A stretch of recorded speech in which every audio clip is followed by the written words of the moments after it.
Is going on, everyone? Data 782 here from sunny Florida. Currently on vacation. I said there's no way I'm going live or doing anything YouTube related for like a week and a half.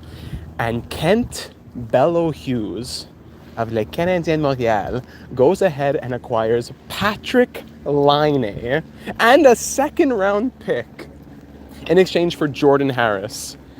This is an incredible trade. Say what you will about Patrik Laine. If you think he's finished, he's washed, he's locker room cancer, whatever it might be, whatever you think about Patrik Laine, there is no way, even if you say it's Harris for the second, it's a win. Jordan Harris, good young defenseman. I'm going to break this all down when I get home later next week or whatever it might be. I'm going to go ahead and do what I need to do once I get back. I'm sorry I can't break it all down right now more than that. But right here, right now, even if it's going to be Harris for a second, you can say, okay, the Canadiens had too many defensemen. It worked out well. That's no problem. We move out from a position of power. We get a draft pick in exchange for one of our younger defensemen. He'll do well in Columbus. Salut la visite. That's it. That's all. But instead, the Canadiens also get 30-plus goal potential in Patrik Laine. To throw him into the top six, this just accelerated the retooling even further in Montreal. This is an incredible pickup. Sorry, I'm just seeing some of the comments here. Mighty Joe getting that walk in and breaking a trade on vacay. I was just actually in the gym. I came back to the condo. I see the trade. My mind explodes. I see that it was also for a second, and now we're back. NHL 25 trailer just got leaked. Really? I'm still waiting to see some of that. So live, here we go. Welcome to sunny Florida. Wow. So back to the breakdown of what's going on right now. The Blue Jackets were in a horrible position. That we can absolutely acknowledge. The Blue Jackets were in a horrible position. To say that they had acquired Patrik Laine, forget what happened with Pierre-Luc Dubois. At the time, he still held value.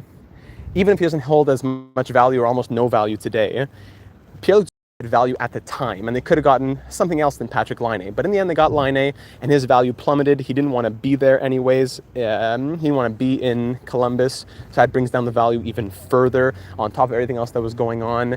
And what happens in the end? He gets traded to the Canadiens with a second. There was a better return in the Cody Ceci trade. It was Ceci and a third for, what, Emerson? No alligator rides yet, King Turby. So if Ceci, it costs a third to dump Ceci, but it costs a second to dump Laine. Yes, of course, you're getting back Jordan Harris. But the Canadiens, who seem to already be determined to move on from Harris or one of their other young defensemen, now bring in a top six winger. Even if he doesn't end up doing well, they bring in a player who's going to be within their top nine, and they get a second round pick back for it. It's an incredible trade. It's not, as much as we want to praise Kent Hughes, you got to kind of acknowledge the position the Blue Jackets were in. It was a lose-lose position no matter what. So it was hard to really do too much from their spot, especially after Laine said they didn't want to be where he was anymore. But the bigger thing is that if from a Blue Jackets perspective, you get to say at least we get a young piece back. I guess the market would have been Laine and a first to just purely dump him, which they wouldn't want to do. So Laine and a second to be able to get some value back. So let me just look through some of the comments here. We're at 33 viewers right now. I'm live from Florida. I'm taking about a week and a half off from YouTube to be in Florida and enjoy some of the sun. It's been a beautiful time. Thanks to everyone for the kind messages you've been sending. But I had to go live for this one, just walking around here. I know it's not the most in-depth of breakdowns here. Mighty Joe, hey Data, what are you expecting Laine to do this year? Is this a comeback or is he a constant bottom nine guy? And if the latter, does the price tag make sense? Price tag makes perfect sense. Jordan Harris had to be moved anyways. The Canadiens had to move a young defenseman no matter what. And even if it was just to get back a second round pick, I'd say, okay, it's a fair deal. To throw in Laine with it, it makes it that much sweeter. And it's the definition of a zero risk situation. Zero risk with lots of reward possibility.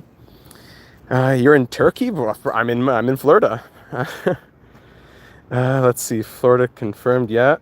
Great steal. The Jackets will get a second or third back once they take on a bad contract at the deadline. Sure, absolutely. So from a Blue Jackets perspective, you were in a horrible, horrible no-win spot. The player wanted to leave. So to say that you get at least a piece back, as much as it's a win for the Canadiens, it's not a total loss here for the Blue Jackets. Let's not mistake this. It's not a total loss for the Blue Jackets because the Blue Jackets, instead of having to dump value to dump Laine and move on, they dump value, dump Laine, and they get a future, hopefully, they're thinking, top 4 defenseman. The walk streams just to test to see how the viewers react to a data vlog. Yeah, this is a data vlog. This is what it is now. So I don't have much else to say. I'd love to break down the numbers. If we look at the J Fresh cards, we'll see a lot of good things from Jordan Harris. We'll see Patrik Laine has gone off a cliff, basically.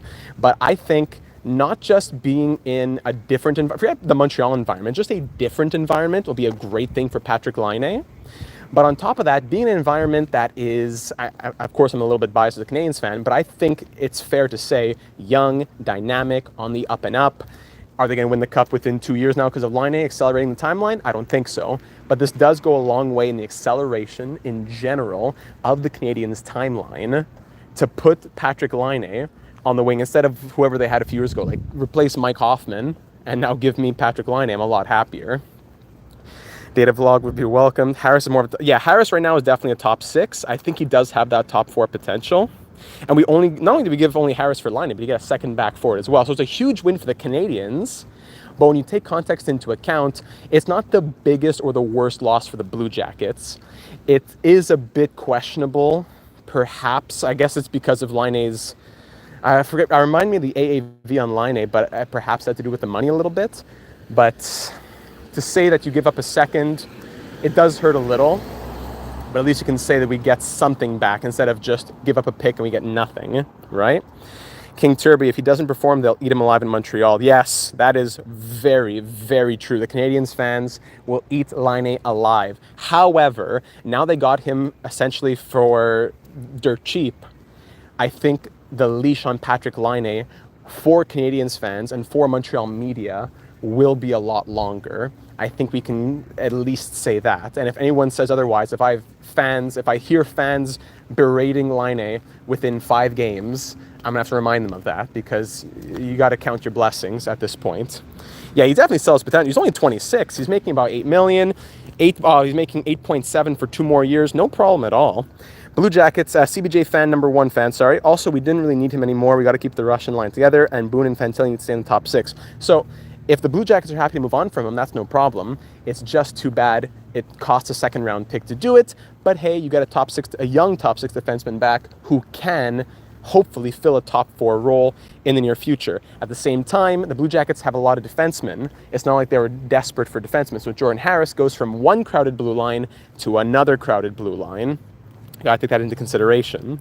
So yeah, for sure, yeah. Prime, when we're talking actual physical prime, we're talking like 28 to 31, more like the 29 to 30 range if we're talking physiologically.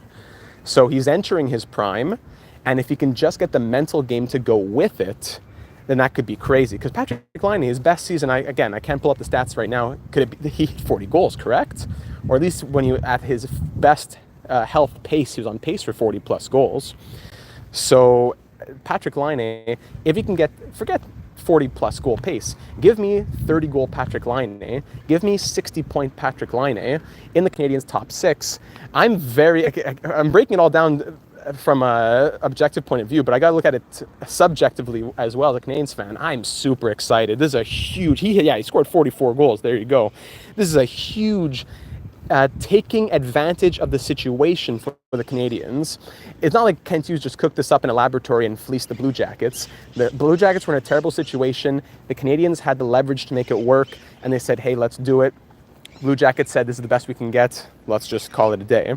So yes, as Hobbsy says, Montreal wins it hands down, but the Blue Jackets had to move on from Laine. So you got to take everything into consideration. That being said, as a Canadiens fan, I am, let's go, boys. I'm jumping up and I'm jumping for joy. I'm jumping in the streets of Florida. Man, this is crazy. Patrik Laine is a Montreal Canadien, the 2nd overall pick right behind Austin Matthews. He is not washed up yet. He's not done yet. If he ends up crashing and burning, I'll say, it's too bad and I'll move on. So that's like, my expectations are pretty low. Like, this is a perfect situation for any team acquiring a Patrik Laine kind of guy. Your expectations couldn't get any lower. So if he can score 20, 25, 30, 35, whatever he gives is gravy. He was a total surprise to come to the Canadiens. And worst case, hey, you got a second round pick for an excess position of power. Canadiens have a loaded and stacked blue line. No problem. So he scored 40 plus once and 30 plus twice. Gotcha. Yeah. I see, yeah, Slim's crying again. Very good. No, I did not see. I have not almost barely even touched my phone in the last week or so. So no, I have not seen the NHL 25 trailer. Great to see that that's out though. Yeah, getting the steps in today. Why am I pacing? Just, I have nowhere else to be. I didn't trust the Wi-Fi in the condo. So I said I'm going to go outside and just walk around. And just, instead of you guys staring at my wall, since I have no, maybe I could have gone live. No, my laptop wouldn't be able to handle that. And Slim's still crying. Even in a slam dunk trade, Slim's still crying, eh? Classic. Feet reveal, you got it. Yeah, I was just at the gym, so usually I'm wearing the sandals, but I was in the gym, so I was wearing the shoes. I wonder if the Blue Jackets trade out a blue liner, considering Jiricek needs ice time and Koolmans and Svozil are knocking at the door for a roster spot. Well said. Yeah, the Blue Jackets blue line, if I'm a Blue Jackets fan, I've said this a couple times already, but if I'm a Blue Jackets fan, as sad as I am to not get value on Laine, and as upset as I am to lose out on a second round pick, at least I'm getting something back and not future considerations. Jordan Harris, as a Canadiens fan, again, I'll tell you, Jordan Harris, very good up-and-coming young defenseman, top 4 potential, worst case, long-term top 6 guy. What do I think? What do you think about Patrik Laine? I think he's very, at his best, he's a 40-plus goal scorer. So at his worst, worst skill-wise and worst mental-wise are two different things. At his worst skill-wise, you think his floor has to be like 25 goals. But if his mind is not in it, if his heart is not in it, it could be a whole different story, and that could be very unfortunate.